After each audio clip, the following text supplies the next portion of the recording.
I was told Valtheron shone like an emerald in the void, a world thick with towering vegetation, furious beasts, and cultures as old as time itself. I heard the legends long before my craft made its descent, how men arrived from the star lanes and found themselves captive to the planet's mysteries. Yet I, Reid Marlowe, believed. I was different. I arrived as an explorer, a humble seeker of knowledge. My ship, the Aurora Wing, stuttered through atmosphere thick and unyielding as ocean water. The craft's engines sputtered in protest. Warning lights flickered in the cockpit, and I realized too late that Valtheron had chosen not to welcome me, but to ensnare me. A fierce wind whipped across the canopy beneath us. Metallic shrieks from battered thrusters echoed in my ears. Panels spat sparks of electricity. My mechanical companion was in its death throes, forced to attempt an emergency landing. I clenched my jaw, adjusting thrusters to stave off the worst. Through the forward window, a monstrous sprawl of green jutted upward, trees whose heights defied logic. My breath came in ragged bursts, time slowing as the planet's surface raced closer. At last, the hull kissed the outstretched limbs of alien trees. The craft's belly scraped them with the sound of tortured metal. Then there was an impact jarring, violent, unstoppable, and the Aurora Wing shuddered, throwing me into my harness as we plummeted into the dense vegetation. Branches snapped like bones. The fuselage groaned, and my vision flickered as the ship twisted, bucked, and ultimately crunched to a standstill. For a moment, all I heard was my own ragged breathing. Then I mustered the strength to unbuckle my harness. I stumbled over cracked instruments, searching for life support. The results were grim. The power cells were drained, the hull compromised, and the comms array shattered beyond repair. I was alone. Thick vines crawled in through the hull breach, as though the planet's serpentine tendrils welcomed a new prize. I tried to gather what salvageable gear I could: a portable translator, a rifle with 3 energy cartridges, a modest supply of emergency rations, a single functioning environment scanner, and the clothes on my back. Outside, alien insects buzzed in the aftermath of intrusion. I recalled the stories about Valtheron, how travelers rarely left this planet, how entire expeditions had disappeared. They spoke of beast women who prowled under twin moons, monstrous yet beguiling, savage yet fiercely loyal once they bonded with a mate. I dismissed it as legends or superstitions of the cosmos. But now, confronted by the looming wilds of Valtheron, I felt a trickle of dread. I forced the cockpit door open, stepping out onto spongy ground carpeted with thick moss. Trees soared above, bark scaled like reptiles. Strange blossoms glistened with dew. The air was heavy with moisture and the perfume of hidden flowers. Instinct told me to set up a beacon, but with the comms array wrecked, I settled for an emergency flare. I fired it skyward. The shimmering, silvery cylinder whooshed up, scattering a red burst among the leaves. It was a feeble attempt at rescue. Little did I know, my arrival had not gone unnoticed. Eyes of countless creatures took in my presence from the shadows. Valtheron's living tapestry began to shift.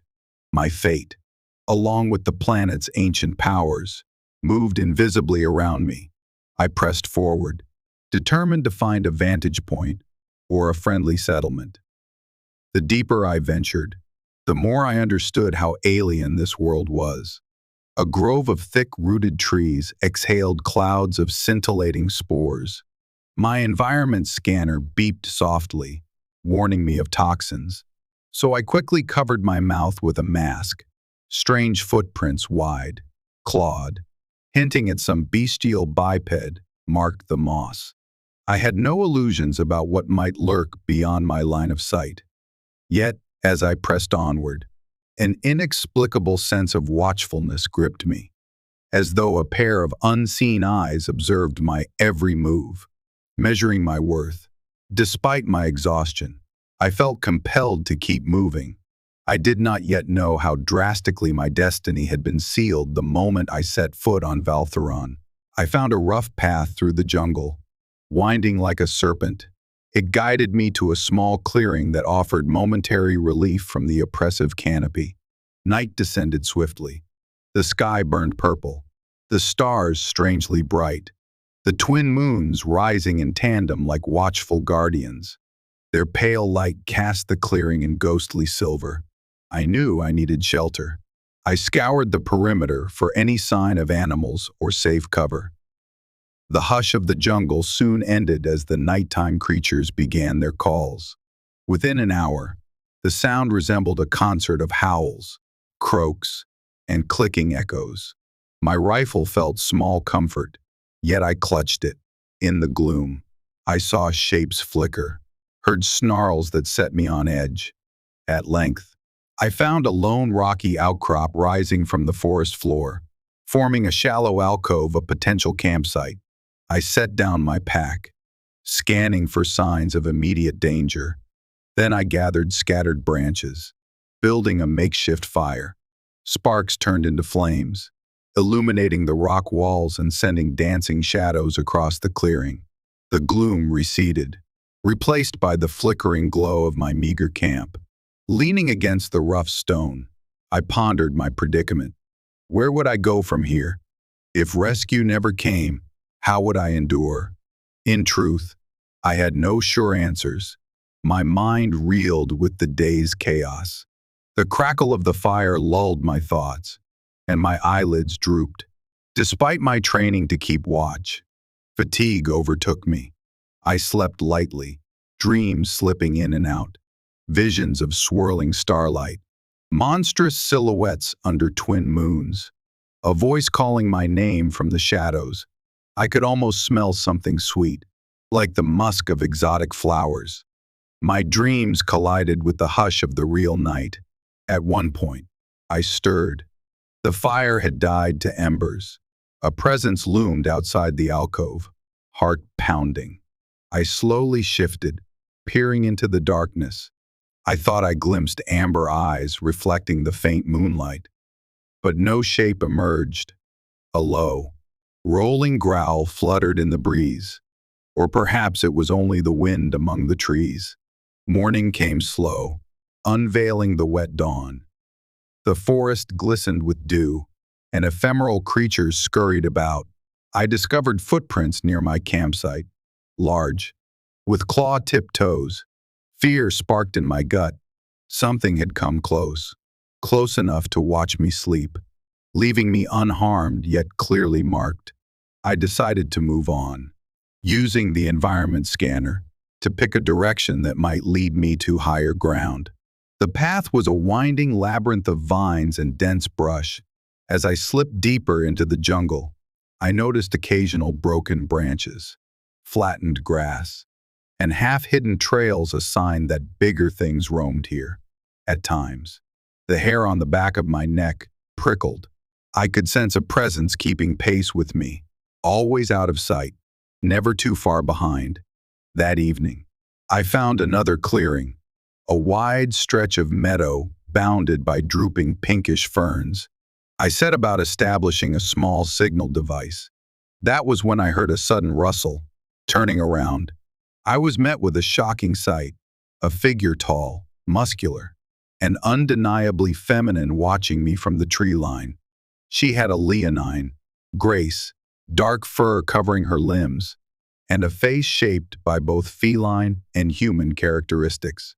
A thick mane of hair fell about her shoulders. Her amber eyes glowed with primal curiosity, and clawed hands gripped a long spear. Adrenaline flooded me. My translator device hung around my neck, but would it even handle her language? She studied me as though I were a strange prey. Then, before I could move or speak, she bolted into the foliage, impossibly swift.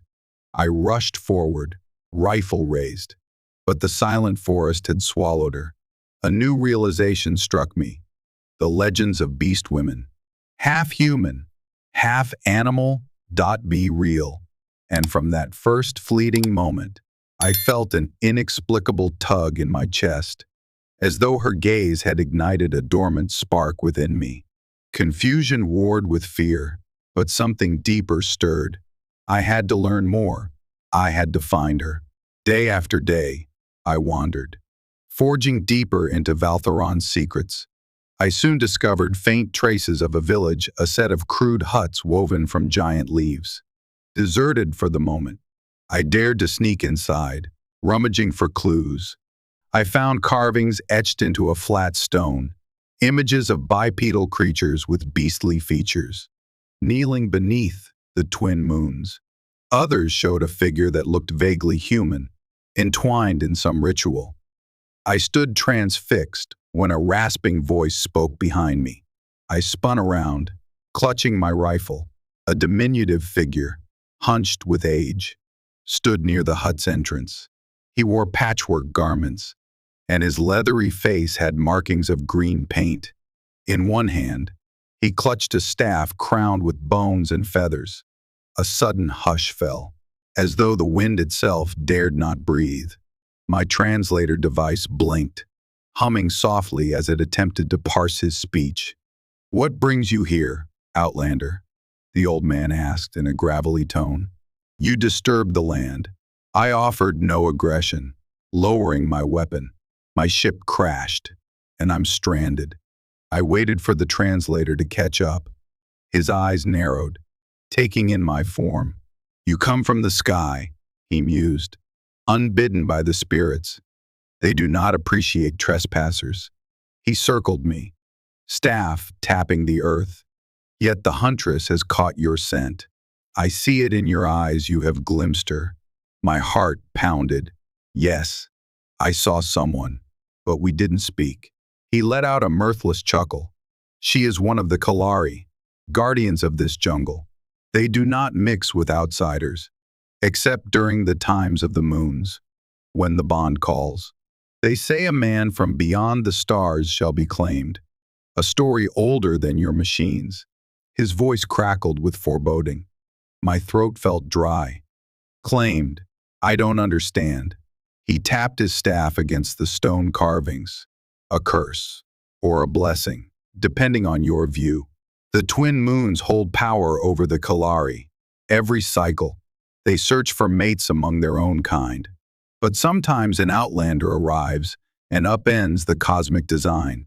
He reached out with a bony finger, pressing a peculiar symbol carved on the stone, two moons, overlapping above a stylized figure that looked suspiciously human. "Marked by midnight, you become a fated mate," he intoned, "and resisting only enrages the bond." Dread coiled in me. I recalled the legends, but I never believed them. And yet here I stood, hearing a local elder confirm them. "I just want to leave, to fix my ship, or find another way off Valtheron," I said, voice trembling. The old man gave a sharp-toothed grin. "Escape is difficult, Outlander, for the planet chooses. And the Huntress you saw, she smells your presence. She hunts you like prey." Suddenly, he lifted the staff and hissed a guttural chant.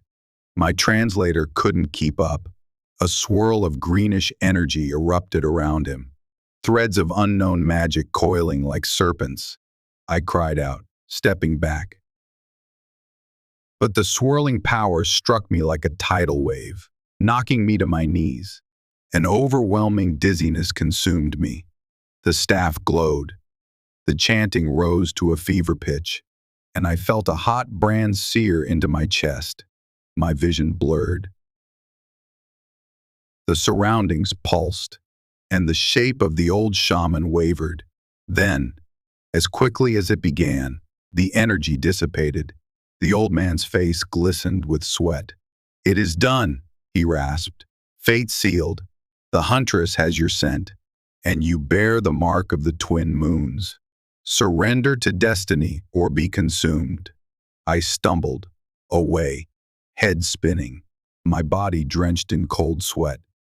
I felt a burning across my collarbone, and when I pulled down my shirt, I saw a faint pattern of swirling lines etched into my flesh, a symbol resembling two interlinked crescents. Panic fluttered in my chest, raising my gaze. I realized the old man had vanished, leaving me alone with the carved images. My heart hammered wildly. I had been cursed, or perhaps bound by the planet's ancient magic. Rationality warred with the primal fear inside me. I fled from that hut, the haunting words of the shaman echoing in my mind, uncertain what horrors or wonders lay ahead. I ran through the dense forest until my breath came in ragged gulps. Leaves slapped my face. Branches tore at my sleeves. Eventually, I collapsed against a mossy trunk, chest heaving. The faint mark at my collarbone still pulsed with warmth, as though alive. At first, I tried to convince myself it was all a hallucination born of stress.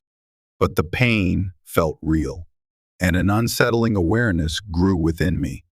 My senses felt heightened. I caught the scent of damp bark, the sweetness of distant flowers, the musk of unseen beasts. My ears picked up subtle rustles in the undergrowth.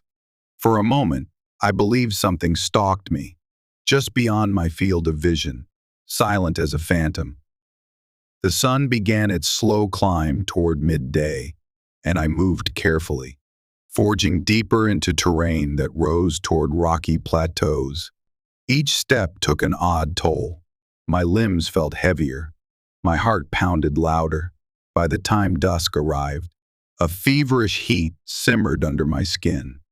I found a quiet glen near a small stream and forced myself to rest, gulping water, splashing it over my face. Night fell. As the twin moons emerged, one bright silver, the other pale, with a hint of blue, my body responded strangely. My pulse throbbed, matching the rhythm of some unseen drum. At times, a wave of dizziness crashed over me. My vision blurred, then refocused with supernatural clarity. The brand on my collarbone glowed faintly in the moonlight. It was then I sensed her presence again. My breath caught. In the darkness beyond the glen, I discerned two glowing amber eyes.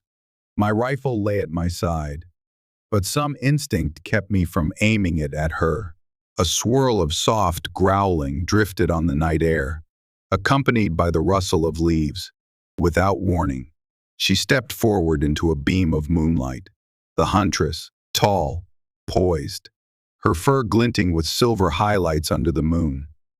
She wore scant coverings of woven material across her chest and hips, and in her grip was a spear carved from some strange black wood. Her eyes locked onto me, fierce yet curious, as though she fought her own battle of caution and instinct. In a trembling voice, I ventured, "I'm not here to harm you." My ship crashed. My words faltered. The translator dangled from my neck, but I doubted it possessed her language. Still, it tried to interpret. A series of clicks emanated from it, followed by broken syllables in her tongue. She cocked her head, ears twitching. A faint snarl curled her lips, not of anger but perhaps confusion. We were separated by a few paces, enough that I could see the powerful muscles of her arms and thighs, the faint swirl of alien patterns along her furred shoulders. Her presence stirred an unexpected longing within me, igniting a primal attraction I could not fathom. My brand throbbed, a burning awareness of her nearness. She took a single step forward, spear tip lowered in a cautious truce. She lifted her nose as if testing the air. A purr like rumble emerged from her throat. I realized she recognized my scent like the old shaman had predicted. We stood frozen in that tension, neither attacking, simply aware of the energy sparking between us. I struggled to steady my breathing. My body, heated by the curse, responded with inexplicable desire. But as swiftly as she appeared, she retreated, a flash of fur and muscle vanishing into darkness. The bond left me quivering, longing for answers. I tried to calm the hammering in my chest. Who was she? Why did she stir these new, urgent feelings in me? My head spun, but one thing was clear. The bond had begun, and I was powerless to resist, determined not to remain an ignorant pawn. I set out the next morning with a renewed sense of purpose. If the local shaman and this beast woman belonged to some tribe, or if there was a broader culture of these Kalari, perhaps I could find them. Knowledge was my best hope for understanding and surviving this strange new destiny. The forest canopy thinned as I traveled west, guided by the environment scanner's faint suggestions of a settlement near a broad river. My shoes sank into damp earth, and the sounds of wildlife accompanied me. Insect chirps, distant roars, birds that mimicked laughter. Each day, the brand on my collarbone grew more visible, glowing faintly at night, the heat pulsing in my veins at the mention or thought of the Huntress. My search yielded fruit. As the sun dipped low on the third day of my march, I glimpsed a wide clearing by the banks of a mighty river. There, huts similar to the one I found earlier stood in a loose circle, smoke rising from central fires. Figures, all furred and bestial, moved about with fluid grace. I spied men, broad-shouldered, covered in short fur, as well as many women, each bearing a regal, feline or lupine contour. My mind raced. This was no small band of savages, but a full village with families, shared tasks, a culture shaped by the wilderness of Valtheron. I was no fool. I kept my distance, scouring for a vantage point among the thick underbrush. My translator recorded their calls, attempting to form an approximation of Kalari speech. It chirped with occasional success, spitting out phrases in disjointed English. Gather food, build fire, wait for night. But in my eagerness to observe, I let my guard down. A rustle behind me too late. A loop of rope or vine snapped around my arms, pinning them. I gasped, struggling. As a chorus of guttural voices barked commands, several large male Kalari surrounded me, bearing fangs. They wore minimal clothing, bandoliers of bone knives crossing their chests. Their eyes glinted with primal cunning. One barked a word that sounded like trespasser. Another brandished a spear. They shoved me forward, forcing me down a narrow path toward the village. My heart pounded as we emerged from the undergrowth. Silence spread among the villagers at the sight of me, the outlander captured. Mothers clutched their children. Warriors readied weapons, all uncertain if I was friend or foe. They dragged me before a towering figure, a female with a proud stance. Her fur a deep, burnished gold, streaked with black stripes. She wore a mantle of feathers, and her ears were adorned with beads. Her eyes glowed with authority. I deduced she was some sort of chieftain or matriarch. She growled an order, and my translator coughed out words. "Why do you come here?" "Explain." Stealing my nerves, I answered. "I crashed. I'm stranded. I mean no harm," letting my translator handle the rest. Murmurs rippled through the assembled Kalari. The matriarch tilted her head, sniffing the air. Then her gaze shot to the brand on my collarbone. She raised a hand, parted my shirt, revealing the twin crescent mark. Shock lit her features, and a collective gasp spread. They recognized the symbol. Suddenly, the crowd parted, and the Huntress appeared. My heart leapt at seeing her again, the same lithe, leonine grace, the same intense amber eyes. Our gazes locked. She stalked forward, hissing softly. Then she turned her attention to the matriarch, speaking rapidly in their tongue. My translator only caught fragments.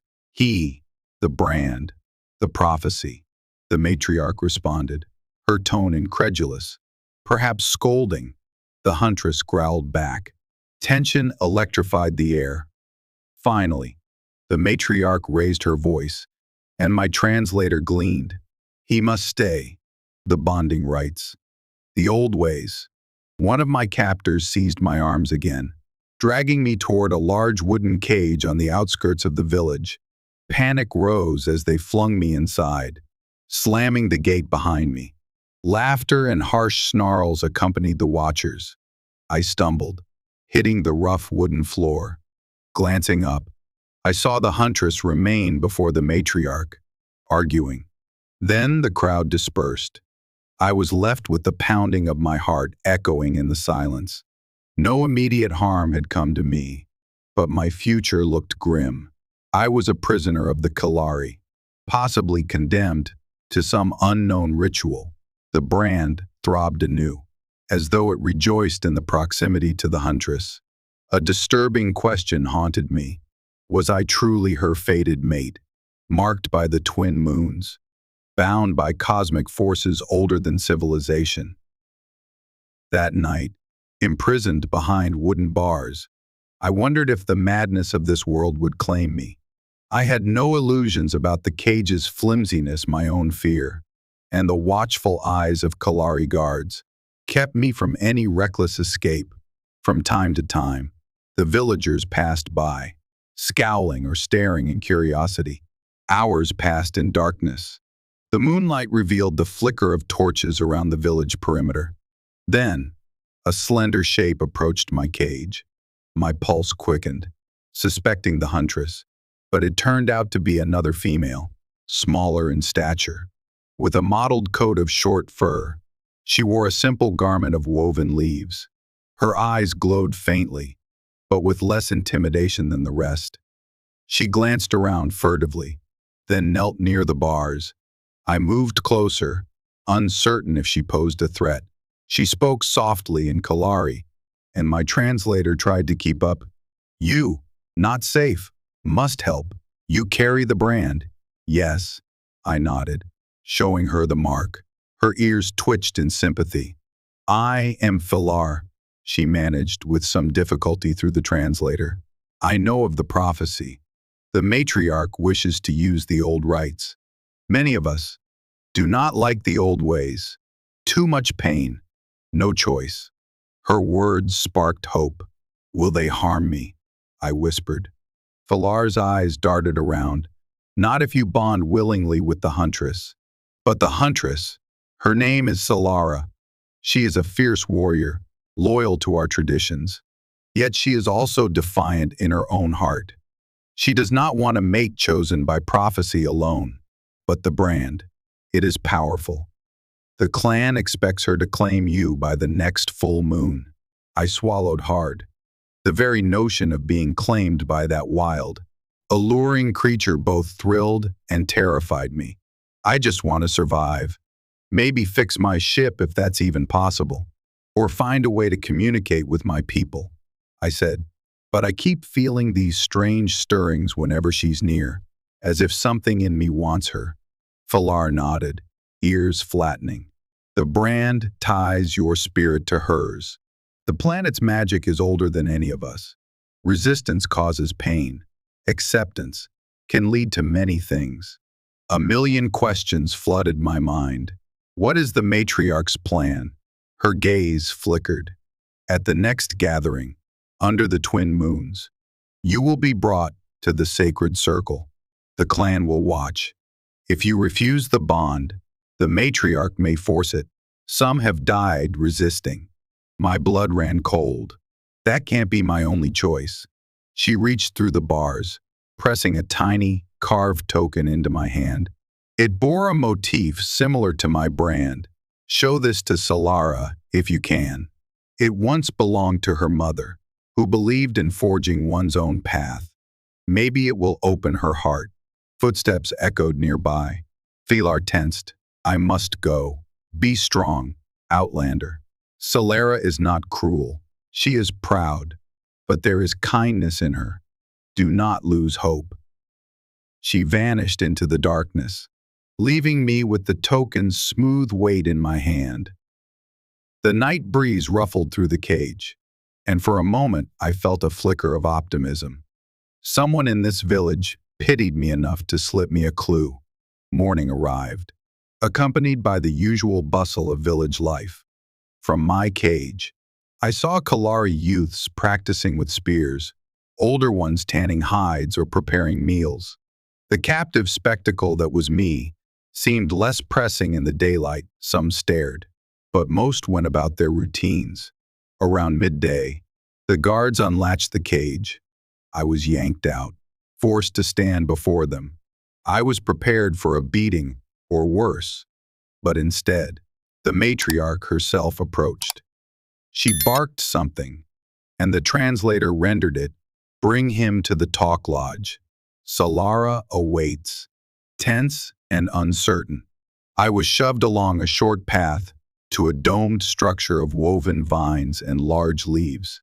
Inside, the space opened into a high-ceilinged chamber with a central fire pit. Seated around the pit were several elders, including the matriarch, and across from them, with her spear laid aside, was Solara. Her presence sent a jolt through my veins.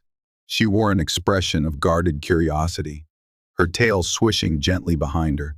The matriarch gestured to me. "We speak now. Tell us your name." "Outlander." Forcing composure, I answered. "My name is Reid Marlowe. I come from another world." The translator repeated my words in Kalari. The elders exchanged glances, some sneering, others thoughtful. Then Solara spoke, her voice low and measured. My translator stuttered a moment before offering. "Why did you come here?" I swallowed. "I didn't choose to come. I crashed." "My ship is broken," she considered, eyes narrowing. "The brand on you, did you receive it from the old shaman of the forest?" I nodded. "He said something about fate, about being your mate. I never asked for it."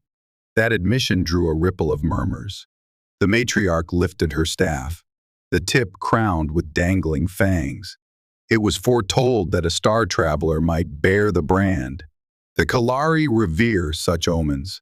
Our union with outsiders is rare, but not unheard of. Solara's tail whipped faster, betraying tension. We Kalari are bound to the planet's magic. The twin moons guide our instincts. If you are truly my fated mate, we cannot simply ignore it. A rebellious spark flashed in her eyes, though. She turned from the matriarch to me. "And you, what do you feel? Do you desire this bond, or do you seek only escape?" My heart thundered. I managed to speak, though my voice cracked. I don't know what I want. Part of me yearns to go home, but I can't deny that I feel something changing inside me. Like the brand is drawing me to you. Solara studied me, expression unreadable. The matriarch spoke again, her tone commanding. "Then it is settled. At the next full moons, 4 nights hence, you shall consummate the bond." Fear clutched me. I stammered. "You make it sound like I have no choice." A gruff elder growled. "Choice is an illusion. The brand will break you if you resist." Solara rose, flinging a smoldering look at the matriarch. "He is not an animal to be forced." She gestured to me. "His will matters." The matriarch hissed. "You forget your duty, Solara. The old ways demand obedience." Silence trembled between them, crackling with defiance. Finally, Solara nodded, though her eyes still blazed. "I will speak with him alone." She seized my arm and led me from the talk lodge, ignoring the stares of the elders. Outside, she guided me into a narrower path away from prying eyes. Though her grip was firm, it wasn't painful. We stopped near a secluded cluster of broad-leafed plants. She released me, arms folded, tail flicking, looking up at her fierce face. I pulled out Falar's token from my pocket, extending it. "I believe this might belong to you." Her gaze snapped to the carved piece. Surprise flashed across her features. Gently, she took the token in her clawed hand, turning it over. "My mother's crest," she whispered. She carved this as a symbol of forging one's path, rather than blindly following the clan's decrees. I could see her expression soften, if only slightly. "Why do you have this?" A friend slipped it to me, said maybe it would show you I'm not the enemy. I don't want to be enslaved by some archaic ritual, any more than you want a mate forced on you. Her muscles tensed. It is the clan's expectation, not mine. I follow tradition, but I also question it. My mother was exiled for her rebellious beliefs. She told me that fate must be chosen, not imposed. Yet the brand is powerful magic. I cannot deny it. She studied me with an intensity that made my chest tighten. I swallowed. "Then what do we do?" She exhaled, a half growl, half sigh. "For now, you remain a prisoner. The clan would not accept any other arrangement, but we have 4 nights until the twin moons are at their peak. Let us see if we can find a path that does not end in bloodshed or slavery." "Thank you," I said softly, sincerity flooding my voice. She turned away, token clutched in her hand. I realized that behind her fierce exterior, there might be a soul grappling with her own destiny, no more in control than I was. The following days passed in a blur of tension. The clan kept me under watch, but Solara made arrangements for me to be moved from the crude cage to a sturdier hut, locked at night. She insisted I not be starved or mistreated. At times, we sat together under guard, learning fragments of each other's speech. I used the translator to teach her a few English words: fire, water, sun, stars. She, in turn, tried to show me basic Kalari terms. During these lessons, I studied her. She was mesmerizing: broad shoulders, lithe waist, corded muscles in her arms and thighs. Yet there was an elegance to her movements, a softness in her eyes when I spoke of my home beyond the stars. Sometimes her tail swished lazily, or her ears flicked in interest. The brand on my chest flared hot whenever she drew near. Yet, I no longer found it purely frightening. There was an undeniable pull. She asked one day, "Your star people, do they also bond by force?" "Not usually," I explained. "We choose our mates freely, if at all." Her gaze lowered, a faint scowl crossing her features. "Here, choice is complicated. We Kalari feel the moons in our blood. When we find a mate whose scent calls to us, it's a deep bond. But tradition demands that once chosen, we do not question." I remembered Filar's words about the old ways. "You don't agree with that?" I asked softly. She shrugged, ears angling downward. "I believe that a bond must be mutual to truly mean anything. My mother taught me so. But the clan sees it as weakness. Now, with you branded by the shaman, the clan is certain we are fated. But I," she paused, "uncertain. I do not want to become a savage that drags you unwillingly to a ritual." Her honest doubt kindled empathy in me. I found myself daring to place a hand gently over her furred one. "I appreciate that, Solara. I don't want to cause strife in your clan, but I also can't just throw my life away." Warmth flickered in her eyes. "We have little time. If we do not perform the bonding ritual by the next full moons, your brand may turn on you, wreak havoc on your body. That is the magic's cruelty." She stood abruptly, as though fighting an urge. "I will speak to the matriarch. You stay here. Remain safe. Please." My heart clenched at the vulnerability in her voice. She disappeared through the woven door, leaving me to wonder how it was that I, a solitary explorer from Earth, had fallen into a bond with such a formidable creature. The brand on my collarbone pulsed, as though weaving invisible strands of destiny between us, forging a connection I could no longer deny. Night soon fell again, and with each passing dusk, The twin moons crept closer to alignment. My brand's pulses grew more insistent, sending flashes of heat across my body. It was as if the magic yearned for fulfillment, for Solara's presence. Sleep became fitful. I woke in cold sweat, dreaming of her eyes, her scent, the possibility of surrender on the eve of the fateful ceremony. The clan's mood was electric. They prepared the sacred circle in the heart of the jungle, weaving luminescent vines around carved stones. Drums reverberated at dusk, and a hush of anticipation settled over everyone. My own nerves frayed. I still had no plan for escape. My mind raced. Could I survive if I fled into the jungle alone? Perhaps the brand would tear me apart with fever. Could I force the clan to let me go? Unlikely. Their entire culture fixated on this event. Meanwhile, the memory of Solara's uncertain eyes haunted me. She alone seemed conflicted, torn between tradition and her own sense of honor. Just after sunset, the matriarch summoned me from my hut. Guards shackled my wrists with carved bone manacles, leading me through winding paths lit by torches. The entire village followed silently, a procession of furred forms in the gloom, eyes gleaming. My heart hammered. As we came to the sacred circle, a wide clearing, encircled by standing stones, etched with ancient symbols. The air was thick with incense, swirling under the light of two nearly full moons. In the center stood Solara, wearing ceremonial garb of feathers and bones. Runes shimmered faintly in the silver glow along her arms and legs. She looked both majestic and haunted, her eyes flicking to me as I was forced to kneel. The matriarch raised her staff, chanting in the old tongue.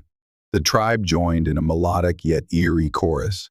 My translator was useless, overwhelmed by the layered voices. Then, the chant subsided. The matriarch approached, pressing the staff tip to my branded chest, then to Solara's. A prickling sensation radiated from my mark. "Hear us, twin moons," the matriarch intoned. "Witness the bonding of sky-born and Kalari, as prophesied. Let this union serve the clan and honor the spirits." She nodded to Solara, who stepped forward. Her approach left me breathless. She laid a clawed hand on my shoulder, expression unreadable. I sensed how taut her muscles were, how she fought an inner struggle. "Reid," she murmured, voice trembling slightly. "I do not want to force you, but the brand." I stared into her eyes, the circle spinning around us, the tribe chanting. I felt the brand's heat intensify, desire pooling in me like liquid fire. At that moment, time seemed to slow. I knew if I resisted, the clan would simply push forward, possibly harming me, or harming Solara. The energy swirling in the air demanded a resolution.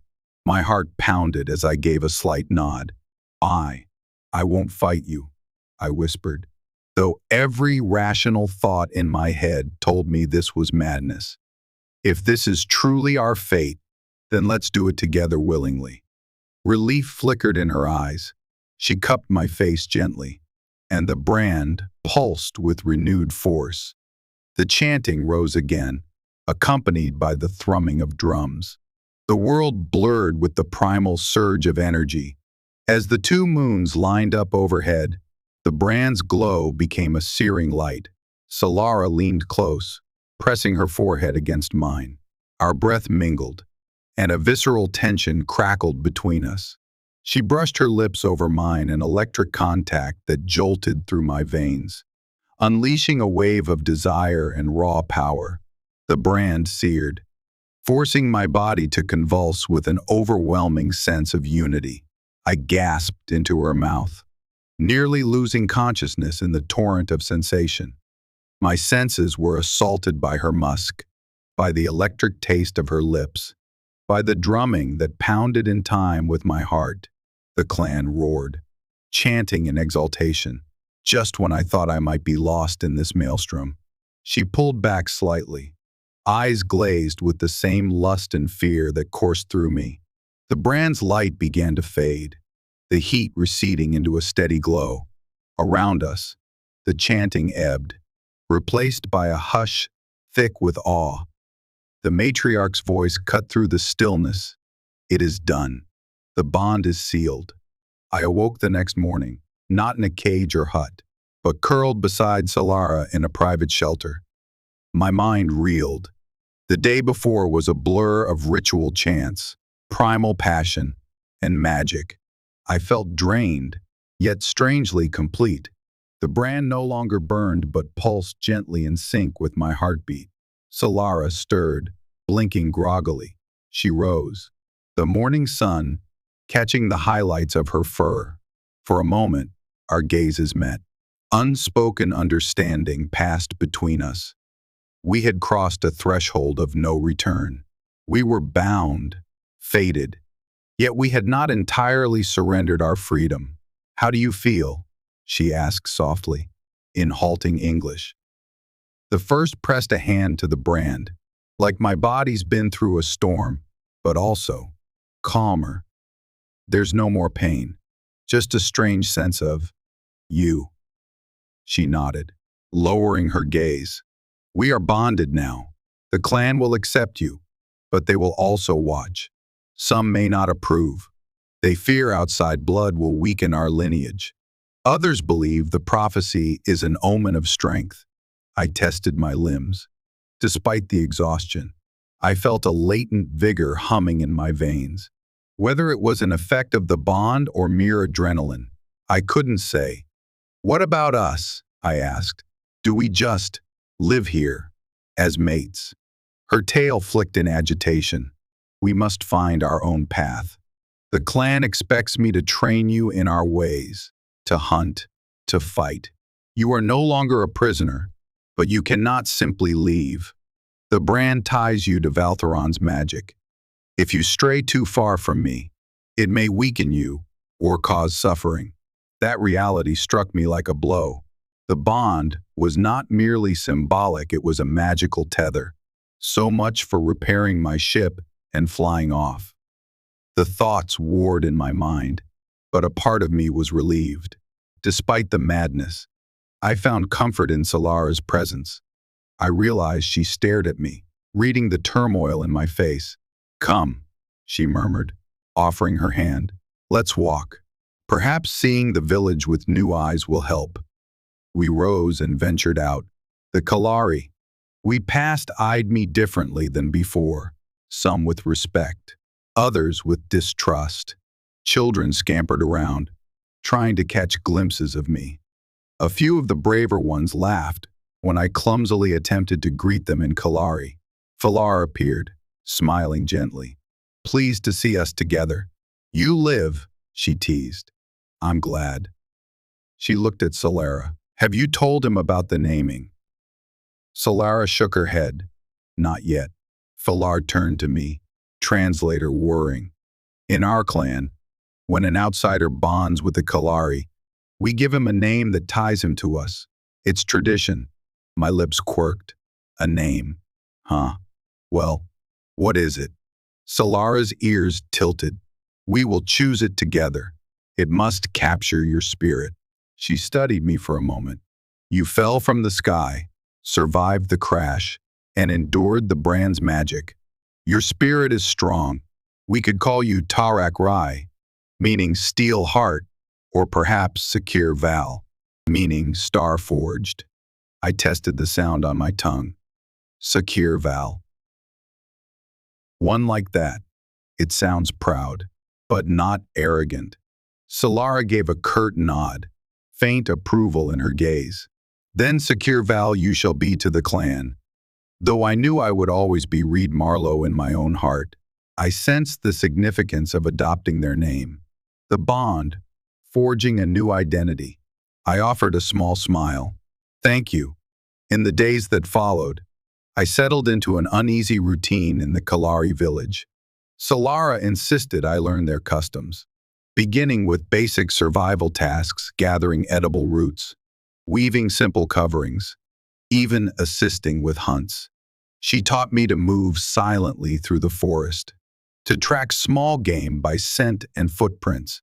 My initial clumsiness drew laughter from the tribe's warriors, but gradually I adapted. The bond lent me sharper reflexes, or perhaps an increased awareness of my surroundings. Solara was a relentless teacher. She corrected my stance with her spear, scolded me for stepping on dry twigs that gave away our presence, and refused to coddle my mistakes. Yet behind her stern facade, I glimpsed rare moments of humor. Once, when I managed to sneak up on a fanged boar-like creature without startling it, she gave me a smile that melted my anxiety. Between tasks, I pestered her with questions about her peoples, history, beliefs, the scope of Valtheron's civilizations. She explained that the Kalari were not the only denizens. There were other tribes, some more hostile, others rumored to have advanced knowledge. Yet the Kalari seldom ventured far, trusting their bond with the planet's nature. When I brought up the possibility of retrieving parts from my crashed ship, Solara hesitated. The crash site is far, across the Great Valley. The clan seldom travels there. It is the realm of the Serpent Lords, savage beasts with venomous fangs. But if it is important to you, we may try. Someday. I felt a stab of longing. I'd like that. Maybe I can repair enough of my distress beacon. Even if I can't leave, I can let my people know I'm alive. She nodded, but her eyes revealed doubt. Part of her likely feared that if I reconnected with my own kind, I might leave her behind. And if the bond didn't kill me, it might kill her instead. Who knew how this cosmic link truly worked? That question lingered, unspoken, between us. At night, we shared a living space in her private hut, a necessity of the bond. Though our initial ceremony was fiery, she respected my need for time to adjust. We slept side by side, our bodies sometimes brushing in the darkness. The scent of her fur and the warmth radiating from her made my brand tingle. Yet she never forced intimacy. It was a strange, delicate dance, neither purely romance nor casual partnership, but an evolving connection shaped by fate and choice. We encountered opposition, of course, a faction of warriors, led by a hulking male named Graxer, detested my presence. He viewed me as a weak starman, unworthy of Solara. Whenever I fumbled or showed ignorance of clan ways, Graxer sneered. More than once, I sensed trouble brewing in his gaze. Solara warned me not to provoke him, but our eventual confrontation felt inevitable. Even the matriarch remained guarded, though she accepted the ceremony had taken place. Her icy stares told me she believed my presence might bring more upheaval than blessing. In hushed whispers, I heard speculation that the brand's prophecy was incomplete, that greater trials lay ahead. One afternoon, as I practiced spear thrusts by the riverside, Solara quietly approached. She watched me for a time, arms folded. The last few days, you have adapted well, Sakir Val, she said, using my Kalari name. But I sense your heart is still divided. I lowered the spear. I'm trying. I am. But I still think about my world, the life I left behind. All I wanted was to explore, not to be bound in some cosmic union.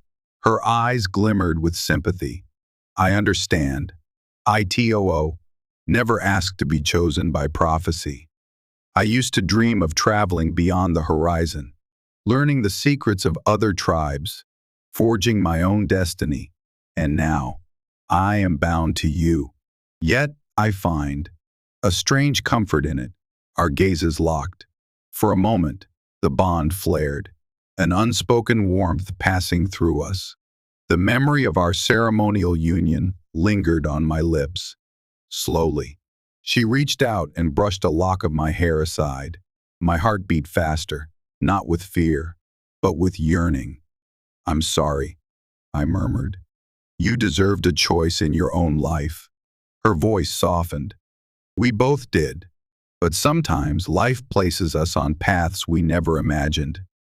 We can only make the most of it. I nodded, my throat tight. The late afternoon sun bathed her fur in gold, and I realized just how beautiful she was. The brand glowed faintly, a reminder that as painful as the curse might be, it also gave me a deeper connection to someone truly remarkable. It was on the 7th day of my integration that disaster struck. Graxer, the hostile warrior, rallied several of his allies in a challenge to Solara. I learned about it only when the entire clan was summoned to the main clearing. Weapons in hand, tension buzzing through the air, I stood near Solara, confusion gnawing at me. Graxer stepped forward, towering over most. His fur was a dark mahogany, scars crisscrossing his arms. He pointed a claw at me.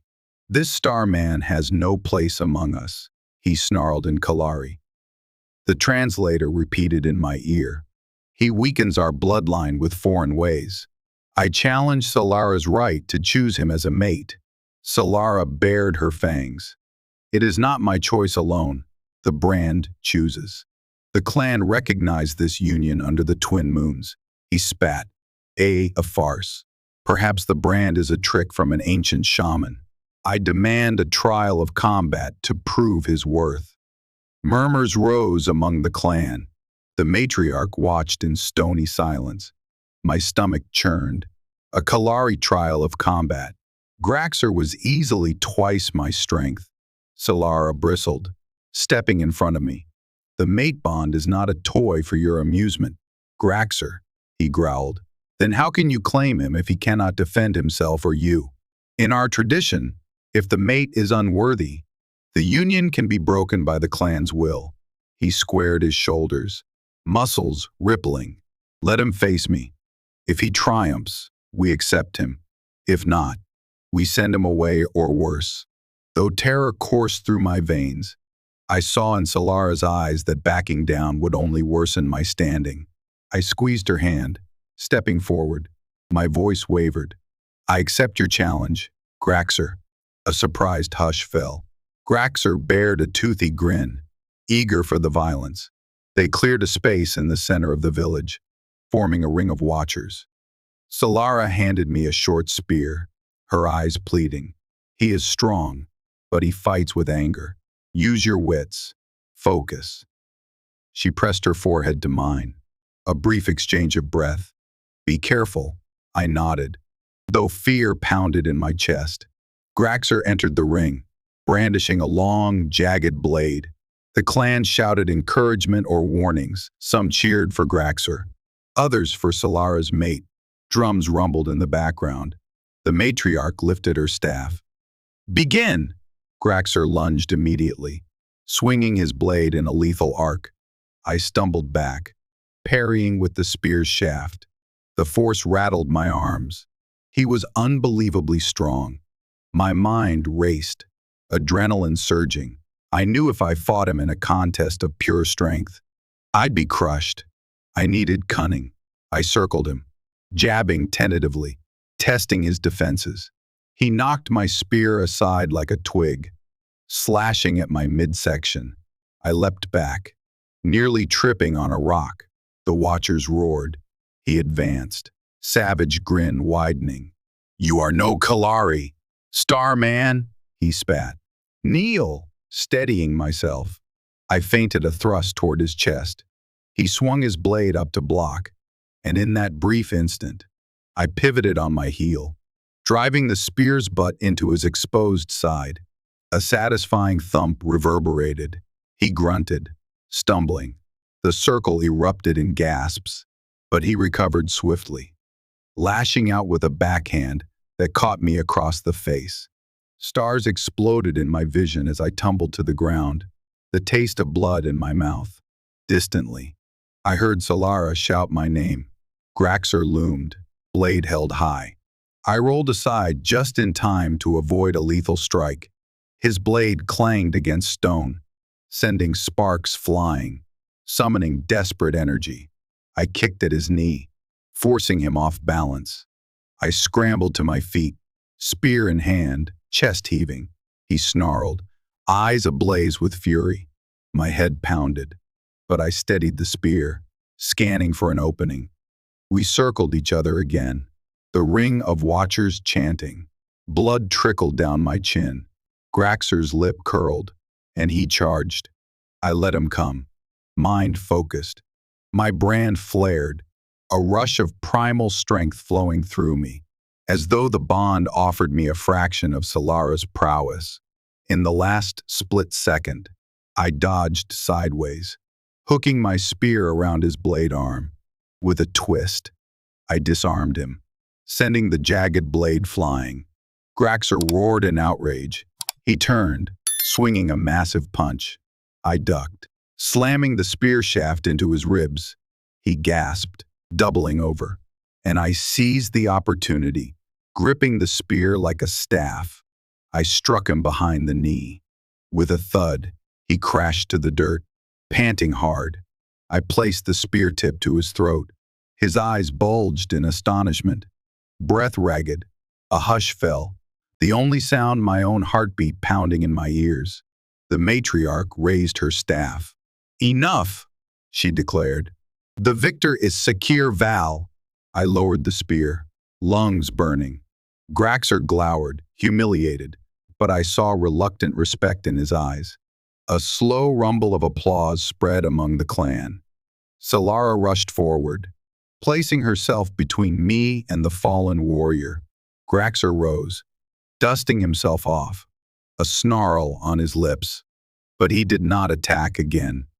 "You have proven more than I expected," he muttered, refusing to meet my gaze. Perhaps the brand did choose well. He stormed off, and the crowd dispersed. Buzzing with talk of the upset victory, Solara reached for me, her claws lightly tracing over the bruise on my jaw. Her voice trembled with relief. "You fool," she whispered. "You could have been killed." I offered a weak grin, leaning into her touch. But I wasn't. "And maybe now they'll accept me." Her tail flicked, expression softening. In front of the entire clan, she pulled me into her embrace. A hush settled as her lips brushed mine, a brief, tender gesture that seemed to seal my acceptance in their eyes. My heart soared. I was battered and bleeding, but for the first time, I felt I truly belonged among the Kalari. Though I won a measure of respect from the clan, my longing to fix my ship, or at least send a signal, persisted. One evening, I approached Solara, who sat by the central fire, carving new arrowheads. "I need to see the crash site," I said softly. "I need to salvage whatever I can, maybe the transponder, the comm array." She glanced up, concern coloring her features. "The Serpent Lords roam that valley. It's dangerous." I knelt beside her. "I understand, but I can't ignore that part of me that needs closure. Or maybe hope. If I can send a message, at least my people will know I'm alive." Her eyes drifted to the dancing flames. "Very well. I will gather a small party. Falar will join us." We depart at dawn. The next morning, we set out. Falar, Solara, and I traveled light, carrying spears, bows, and a few days' rations. The journey took us away from the dense jungles, down a series of rocky slopes into a sun-scorched valley of craggy boulders and twisted trees. It was a harsh contrast to the lush forest above. Steam rose from geysers in the distance, and an acrid smell permeated the air. Hours later, as the sun's heat bore down, we approached the site. My heart leapt when I spotted the familiar twisted metal of my Aurora wing, half buried in rubble. Vines had already begun reclaiming the wreckage. Scorch marks blackened the once sleek hull. My chest tightened at the memory of that final descent. We picked our way across debris until we reached the cockpit. Much of it was smashed, but a portion of the console remained intact. Falar stood watch while Solara and I pried open panels, rummaging for salvageable components. I carefully detached the emergency transponder, though it bore nasty scorch marks. If I can rewire this, maybe rig up a small power cell, I muttered. More to myself than to them. I set it aside, rummaging further for the handheld comlink. Miraculously, it was still in one piece, though the power indicator read empty. A hiss from nearby caught our attention. My spine tingled. Solara motioned for silence. Falar readied her bow. Slowly, we stepped out of the cockpit. Emerging from behind a jagged boulder was a serpent lord, a towering creature with scaled skin in swirling patterns of green and black. A humanoid torso but serpentine lower body coiled in sinuous loops. Its head was wedge-shaped, eyes gleaming with malevolent cunning. A forked tongue flicked the air. Two more slid into view, flanking the first. Falar whispered. They do not share. They kill intruders. Solara raised her spear. Tail puffed in alarm. We are outnumbered. My heart hammered. We can't outrun them, I muttered. They're too fast on this terrain. The lead serpent lord hissed a phrase in a guttural language. My translator spat out nonsense. Solara braced herself. We will fight, she growled, or we die. No sooner had she spoken than the first serpent lord lunged, jaws snapping. Solara darted aside, spear glancing off its thick scales. Falar loosed an arrow, striking one in the shoulder. It shrieked in rage, but the arrow barely penetrated. I scrambled for my rifle, which I'd stowed in a side holster. As the second serpent lord slithered toward me, I fired an energy bolt into its chest.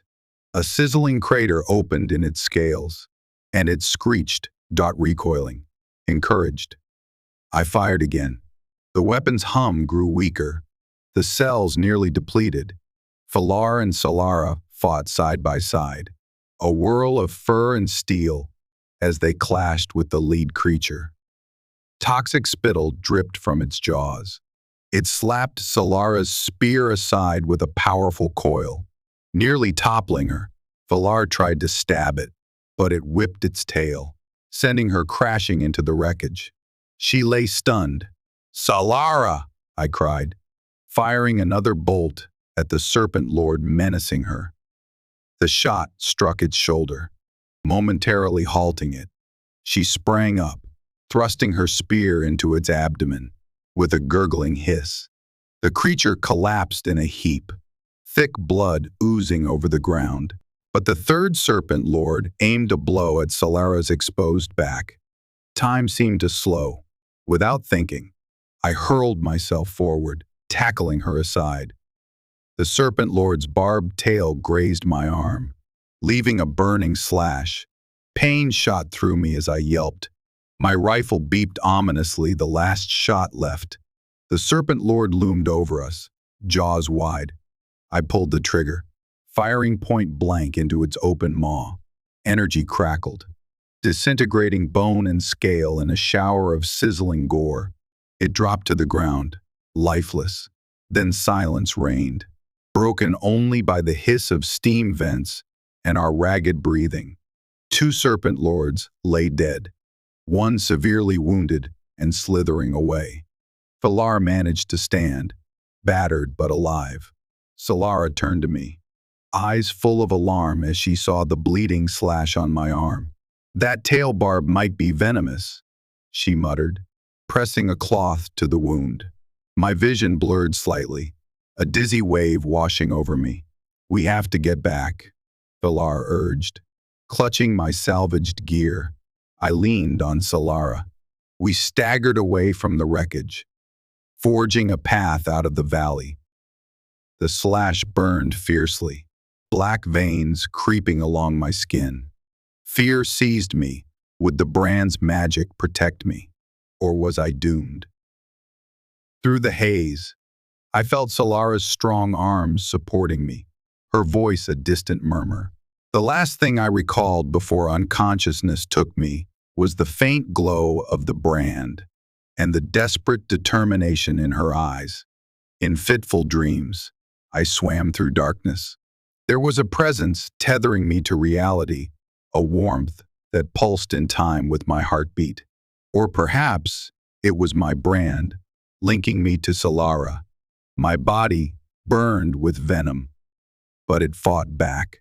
After an eternity in the void, I surfaced. I found myself lying on a pallet of soft furs inside a smoky hut. Solara hovered over me, brow furrowed, while an elderly Kalari with gray fur chanted in the corner. Bowls of herbs and pungent liquids surrounded them. My voice cracked. Where? How long have I been out? Almost 2 days, Solara replied, voice thick with relief. You nearly died from serpent venom. We used every remedy we know. Your brand helped stabilize you, but it was close. I glanced at my arm, now wrapped in layers of herbal poultices. The black veins had receded, leaving faint scars. I flexed my fingers, wincing at the residual pain. Yet I was alive. Falar appeared in the doorway, carrying fresh water. Her eyes lit up when she saw I was awake. You're stronger than I thought. I gave a weak laugh, sipping the water. My stomach cramped with hunger. What happened after we fought off the serpent lords? Solara sighed, her tail swishing restlessly. Falar and I carried you back. The clan was alarmed at your condition, but the matriarch permitted us to use the best healing knowledge. The elder finished chanting and turned to Solara. He is mending now. The brand's magic runs deep. He gave me a curt nod and departed, leaving a trail of incense smoke. Solara smoothed back my damp hair. Rest. Do not push yourself. When you are stronger, we can see if that device from your ship can be made to work. My chest tightened. Even in my weakened state, the thought of the transponder gave me hope. If I could power it, I might send a message. But would that mean leaving Solara, and would I even want to anymore? That question haunted me, even as exhaustion dragged me under again. Over the next few days, my strength returned. Solara watched me carefully, ensuring I ate enough and performed gentle exercises to stave off stiffness. News of my survival spread through the clan, shifting opinions further in my favor. I had risked my life and nearly lost it to protect Solara. Even Graxer offered grudging respect, though we kept our distance. When I finally felt well enough, Solara brought me to a small workshop area behind her hut. The transponder lay on a rough wooden table. I examined its scorched circuitry under the light of a rudimentary oil lamp. The power cell was nearly toast, but there was a chance I could jerry-rig a Kalari energy crystal used for forging certain weapons to produce enough current. Solara retrieved a dull crystal from her belongings. We found this in a deep cavern years ago. The matriarch allowed me to keep it.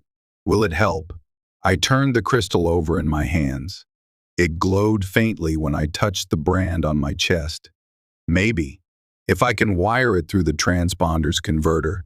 It took hours of trial and error, guided by half-remembered engineering knowledge and raw determination. Solara watched with fascination, occasionally helping hold wires in place. At last, the transponder's small light flickered. A faint beep sounded. My heart leapt. Is it working? She asked. I fiddled with the dial. Static crackled through the transponder's speaker. Then silence. Then more static. My voice trembled. This is Reid Marlowe, calling from Valtheron. If anyone can hear this, I repeated the message, rotating frequencies in the faint hope of finding a passing starship or outpost. For a while, we heard nothing but static. I felt my hope deflate. Then, out of nowhere, a burst of faint chatter. My eyes widened. Someone somewhere was picking up partial signals. The voice was too garbled to discern, but I realized there was a chance, however slim, that rescue might come. Solara saw the tears in my eyes. She squeezed my shoulder gently. You have done all you can. Now we wait to see if the stars answer. I nodded, carefully adjusting the device to keep broadcasting. In the silence that followed, I turned to her. What happens if they do answer? If someone comes looking for me? Her expression wavered. Then, you must decide where you belong. Secure Val. With your star people or with me? A knot formed in my chest. The brand pulsed, as though urging me to remain with my mate. Yet a part of me still yearned for the cosmic frontier, for the life I'd known before Valtheron. The conflict weighed on my soul. Let's just see if they answer first, I said quietly. Days slipped by with no clear response from the transponder, just intermittent static. Meanwhile, life in the village continued. I resumed hunts with Solara, practiced the Kalari language, and helped gather building materials for new huts. The tribe's acceptance was nearly complete now. Children ran up to me, wanting to see the star gear, and elders offered me bits of lore. Yet an undercurrent of tension remained. The matriarch grew increasingly secretive, meeting with certain elders behind closed doors. Graxer and his warriors sometimes eyed me as though waiting for some event. Even Solara seemed uneasy. One evening, I overheard hushed voices in the matriarch's lodge. Curious, I crept close, straining to hear. They spoke in Kalari, but I caught fragments, the brand, a harbinger, great changes, danger from the west. War is coming. My translator whispered disjointed words, enough to piece together a frightening possibility. Another tribe, or perhaps a monstrous force, threatened the Kalari. The matriarch believed the brand's prophecy would lead them to victory or doom. Fear prickled along my spine. Was I some cosmic pawn in a larger conflict? I retreated quietly, heart racing. If war was coming, how could I help? I was no champion, and my rifle was nearly drained. The Kalari's spears and bows might not hold against advanced enemies. Solara needed to know. I found her near the central fire, alone. I pulled her aside, explaining what I overheard. She frowned, tail lashing. I have heard similar whispers. The matriarch thinks your brand heralds a new age. For better or worse. Who are we fighting? She shook her head. There are rumors of the Kralek, a savage tribe that enslaves other Kalari, or so the tales say. They are said to be allied with an off-world power, receiving advanced weapons in return for offerings. My mind reeled. Off-world weapons. Could that mean other crash survivors, or even smugglers exploiting Valtheron? The idea chilled me. Solara placed a hand on my shoulder. It seems our world grows more dangerous by the day. Secure Val. If they come, we must defend our clan. Resolved. I gripped her hand. Then let's prepare. It didn't take long for the rumors to become reality. A week later, just after dusk, horns blared from the watchtowers. Shapes moved in the forest, torches flickering among the towering trees. Shouts rang out, and the Kalari scrambled, arming themselves with spears, bows, and knives. Solara tossed me a spear and a crude shield. Kralek raiders, she growled. Stay close. We rushed to the village perimeter, where lines of Kalari warriors had formed. Through gaps in the trees, I saw them, hulking figures. Some Kalari-like but bearing twisted features, others draped in leather armor with strange devices strapped to their backs. My blood ran cold. One of them lifted a small handheld gun that spat pulses of bright energy, cutting a tree trunk in half. These were no mere tribal raiders, they had off-world tech. Battle erupted with terrifying speed. Arrows whistled, energy blasts crackled, and the clang of steel filled the night. Solara led a group of warriors in a flanking maneuver, while I guarded the central gate with Falar and Graxer. Despite our differences, we now fought side by side. A wave of Kralek crashed against us. I barely dodged an energy bolt that scorched the ground at my feet. Raising my spear, I parried the blade of a snarling raider. We grappled, my brand pulsing with adrenaline, fueling me. I used the shield to bash him aside, then drove the spear into his chest. Graxer roared, hurling himself into a cluster of enemies, ignoring the sizzling blasts that grazed his fur. Felar picked off raiders with well-aimed arrows, but the enemy kept coming, their advantage in firepower telling. Huts burst into flames. Kalari fighters fell under the barrage. Amid the chaos, a figure strode forward. He wore a long black cloak, face hidden behind a metallic mask. At his side was a menacing device shaped like a rifle, spewing lethal beams of energy that tore through the Kalari's defenses. My heart sank. This must be the off-world ally or smuggler behind the Krelek. Solara sprang at him, spear flashing. He blocked her blow with a shimmering energy shield, then whipped around, striking her with a gauntleted fist crackling with electricity. She cried out, collapsing. Rage ignited in me. I charged, but he aimed the rifle at my chest. I braced for the blast, but in that split second, the brand's heat surged, clouding my vision with a swirl of greenish energy. My entire body tingled, an invisible shield forming around me. The blast struck, sending me stumbling, yet the lethal force dissipated, as though a layer of cosmic magic deflected it. The masked figure snarled in confusion. He fired again. Sparks danced across the invisible barrier. Pain lanced through my brand, but I remained standing. With a desperate shout, I hurled my spear, catching him in the shoulder. He fell back, howling. Krelek raiders hesitated, unsure how to proceed as their leader retreated.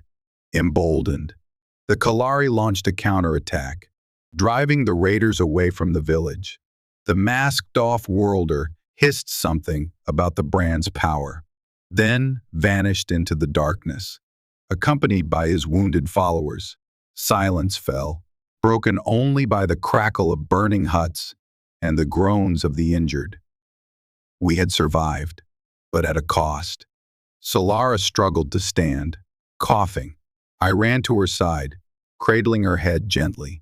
She managed a shaky smile through bloodied lips. You used the brand's magic," she rasped. I wasn't sure what I had done, only that something ancient and powerful protected me in that moment. I held her close, gazing around at the ruined village. The threat was far from over. In the aftermath of the raid, the matriarch summoned the entire clan to an urgent council. Some huts still smoldered, but the Kalari assembled in a wide clearing, tending wounds and reinforcing defenses.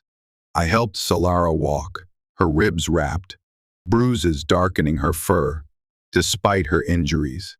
She insisted on standing.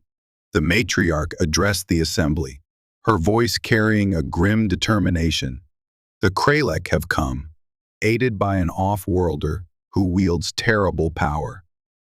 We must either flee or stand and fight. Murmurs spread. Felar stepped forward, voicing the opinion of many. Where would we go? The Krelek would hunt us across Valtheron. Graxer pounded his fist against his chest.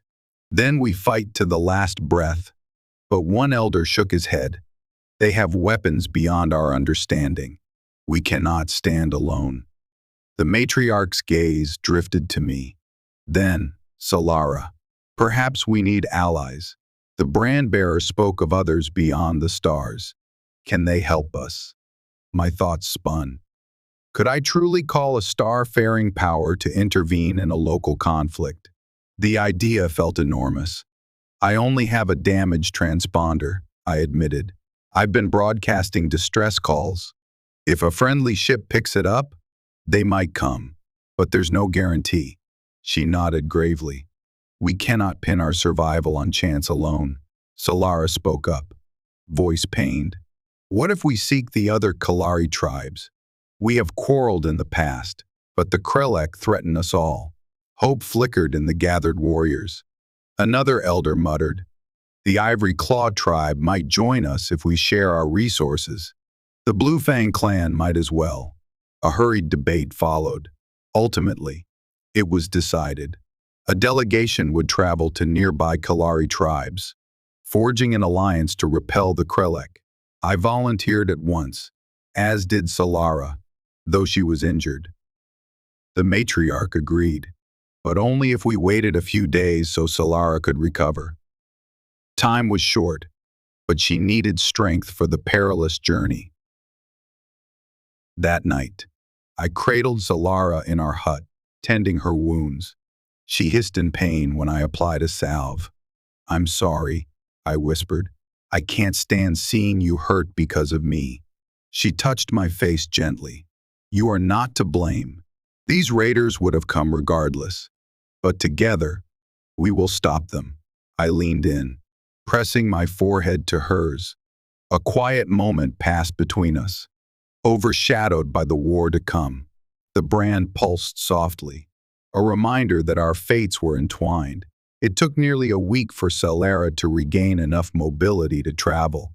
During that time, we received no further attacks, but the tension weighed heavily. Then the day came to set off. A small band of us, including Felar and Graxer, trekked through dense forests and rugged hills in search of neighboring Kalari tribes. Our first destination was the Ivory Claw tribe, known for their fierce hunters. After 2 days of hard travel, we reached their domain, a ring of cliffs, overlooking a narrow valley. Ivory Claw sentries halted us at Spear Point, but once they recognized Solara, they allowed us to speak with their chieftain. Persuading them was no easy task. They held old grudges against our clan, but the mention of advanced off-world weaponry turned their expressions grim. Eventually, the Ivory Claw chieftain agreed to an alliance, provided we share the spoils of any captured technology. From there, we journeyed to the swamplands, seeking the Blue Fang clan. Felar took the lead, as she had distant kin among them. Wading through knee-deep muck, we reached a cluster of huts perched on stilts. Blue Fang warriors confronted us with venom-coated arrows. After tense negotiations, they agreed to join our cause, apparently. The Krelek had raided them for slaves in the past. Word spread. Over the following days, small bands of allied Kalari began converging near our home village, forming a ragtag militia. The matriarch and visiting chieftains hashed out battle plans by torchlight. We had hundreds of warriors now, but the Krelek possessed superior arms. Would it be enough? In the midst of these preparations, my transponder beeped one evening, giving a burst of static-laced chatter. My heart surged. I adjusted dials, hearing faint words, signal from Valtheron. Mayday recognized, then static resumed. Something was out there, responding to my distress call. Solara noticed my excitement. "Did they hear us?" I nodded. "I think so, but I can't be sure they can help. We'll see." Time was not on our side. The Krelek would regroup, perhaps aided by the masked off-worlder. War loomed, and we could only hope reinforcements, be they starfarers or allied tribes, arrived in time. On a stormy evening, our scouts returned with dire news. The Krelek were advancing, bolstered by new weapons and a contingent of enslaved Kalari forced to fight for them. Our newly formed alliance braced for impact. We set traps along the forest approach, positioned archers in the trees, and mustered every warrior. Night fell, thunder rolling across the sky. A flash of lightning revealed the Krelek marching beneath the canopy, torches bobbing. Leading them was the masked off-worlder, brandishing that lethal energy rifle. My heart thudded. Lightning cracked again, and the forest erupted in a maelstrom of violence. Arrows rained down from the branches as Kalari warriors pounced from behind cover. The Krelek fought back with savage determination, unleashing blasts of energy that carved fiery holes in the undergrowth. Screams and roars echoed in the downpour, Graxer led the charge on the left flank, while Solara, Filar, and I held the center. With the brand fueling my courage, I engaged Kralek raiders, spear flashing under strobing lightning. I saw enslaved Kalari among them, eyes glazed with fear. Forced to fight, we tried to spare them, disarming rather than killing whenever possible. Some surrendered and joined our side. But the off-worlder was unstoppable, mowing down our warriors with bolts of crackling plasma. Arrows shattered against his energy shield. Solara roared, hurling a throwing spear that ricocheted off the barrier. Then, above the din, a new sound emerged, an otherworldly hum that vibrated the air. My pulse leapt as I recognized it. The engines of a descending starship. A broad spotlight pierced the canopy. The Kralek panicked, some fleeing into the darkness. A sleek vessel hovered overhead, braving the storm. Over loudspeakers, a voice boomed in an unfamiliar language. Then a figure rappelled down, clad in futuristic armor. They exchanged frantic words with the masked off-worlder. My translator struggled but gleaned fragments. "You!" interfering. "This is not your territory." The masked off-worlder spat curses. "Leave us or be destroyed," he threatened. The newcomer refused, brandishing an energy baton. A blazing duel erupted in midair, arcs of lightning overhead, plasma blasts, sizzling. We seized the moment. Our allied Kalari surged forward, overwhelming the disorganized Kralek. Solara and I advanced on the masked off-worlder, who was desperately exchanging blows with the armored newcomer. Solara flung herself at him, claws raking across his chest plate, while I tackled him from behind, wrenching the rifle away. The newcomer capitalized, delivering a stun blast that shattered the energy shield. With a groan, the off-worlder collapsed, sparks dancing across his armor. His masked helmet rolled aside, revealing a gaunt face contorted with rage. He hissed a final threat. "This planet will never be free. Others will come." Then he fainted, incapacitated. A hush settled, broken only by the patter of rain. The Kralek retreated or surrendered. In the flickering torchlight, the newcomer turned to me, flipping up their visor. They were human, dark-skinned, with cropped hair and a stern expression. My heart soared. Someone from the wider galaxy had come. "You're the one broadcasting that signal?" she asked in a clipped accent. "Name's Commander Tyrell of the independent patrol frigate Morning Star. We picked up your distress beacon. Guess we arrived just in time." I exhaled, relief flooding me. Solara pressed close, uncertain. Commander Tyrell's gaze swept over the battered clan, the smoking wreckage, and me, half-dressed in Kalari attire. She raised an eyebrow but refrained from immediate comment. "Let's get this sorted out," she said. The final battle ended with the Kralek broken, their off-world sponsor captured. The Kalari had suffered losses, but they stood victorious. Thunder rumbled once more, as though the very planet marked the turning point. At daybreak, the storm had passed, revealing a sky streaked with gold and lavender. The Morning Star hovered above the treetops, sending down supplies and medics. Commander Tyrell oversaw the prisoners' transfer, exchanging cautious words with the matriarch through a translator. I stood beside Solara, battered and exhausted, heartsick over the clan's dead, but hopeful for the future. I explained to Tyrell what had happened. She listened intently, taking in my story of the brand, the bond with Solara, and the Kralek's aggression. She expressed sympathy for the Kalari, but her primary mission was neutralizing illegal arms dealers and rescuing lost explorers like me. When the conversation turned to my return with the Morning Star, my throat clenched.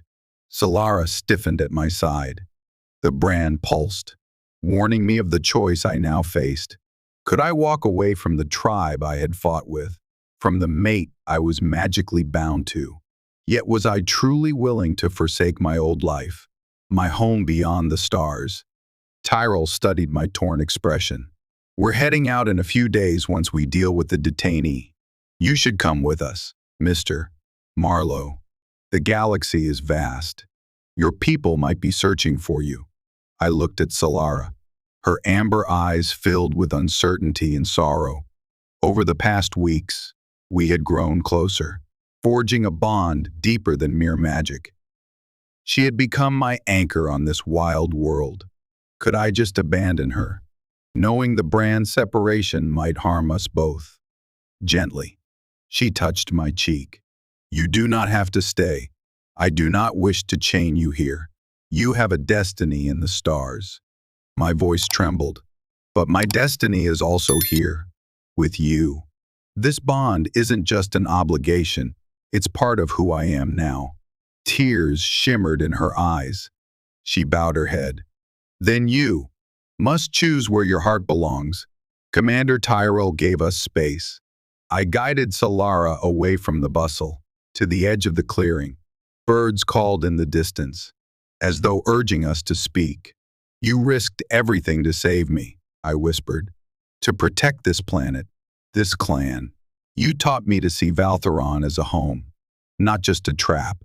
Now, I'm free to go, or free to stay.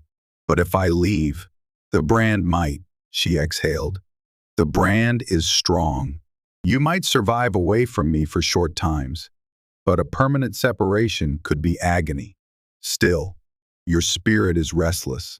I sense it. I pulled her into my arms, pressing my forehead to hers. The memory of Earth, my old ambitions, the call of the stars, they all tugged at me. Yet so did the pounding of my heart when I looked at her. Maybe we can find a way to have both, I said, voice shaky. What if you come with me, at least for a time? See the stars yourself, learn about my people, and then we decide together. Her eyes widened. Leave Valtheron. I would be an outsider in your world. I smiled softly. As I was in yours. We can chart a path forward. The brand is more than a cage, it can also be a bridge. She hesitated, torn between her loyalty to the clan and the lure of the unknown. I kissed her lightly, feeling her lips tremble with emotion. Finally, she closed her eyes, nodding. I trust you. Secure, Val. One will follow. For a time, to see your starlands. Then we will return if the clan needs us. Relief and excitement collided in my chest. We returned to Commander Tyrell, who listened with mild surprise. She agreed to transport Solara as a diplomatic guest, contingent on the matriarch's permission. The matriarch, after long discussions, and seeing the potential benefit of having an ally in the greater galaxy, granted reluctant approval. Go, she told Solara. Learn from them, but remember your roots. Valtheron is your home. A few days later, the Morning Star lifted off from Valtheron's surface, carrying me, Solara, and the captured arms dealer into orbit. Through a viewport, I watched the emerald forests recede, the horizon curving as we ascended toward the stars. My heart clenched with mingled sadness and exhilaration. I was leaving behind a place that had nearly killed me, yet had also given me a new family, a new sense of purpose, and a mate who shared my soul. Solara stood beside me, gripping my hand. Her eyes shone with awe as she gazed at the planet's curvature, the starry void beyond. I felt the brand's comforting warmth, a steady reminder that no matter how vast the cosmos, we were bonded, forging our destiny together. Commander Tyrell approached with a small grin. Welcome aboard. We'll set course for the nearest outpost, where you can make contact with your people. And if you need any specialized medical exams for that brand, well, let's just say we'll keep an open mind. I laughed softly. glancing at Solara. "Thank you, Commander." As the ship soared onward, I recalled my first moments on Valtheron, the crash, the terror, the curses. I had been Reid Marlowe, a lone explorer. Now, I was Secure Val, brand bearer of the Kalari, mate to a fierce and beautiful Huntress, forging a bond that transcended planets and species. The journey would not be easy. We would face challenges in bridging two worlds, uncertain of how the brand's magic would adapt to traveling the stars. But in that moment, as our fingers intertwined, we felt a peace that promised good fortune ahead. Beyond the viewport, starlight shimmered, inviting us to explore infinite horizons. Solara's tail twitched with excitement, and I grinned, heart full to bursting. Valtheron's twin moons had thrust me into a destiny I never asked for, and yet, I found happiness beyond anything I'd known before. That is how my story ends, and also how it begins anew. Marked by midnight, I became her fated mate, and now, this alien huntress and I roam the cosmos together, forging our own path, learning each other's worlds, and proving that a bond of hearts can overcome any boundary, any fear. The old brand upon my chest is more than a curse, it's a promise of hope, adventure, and above all, love.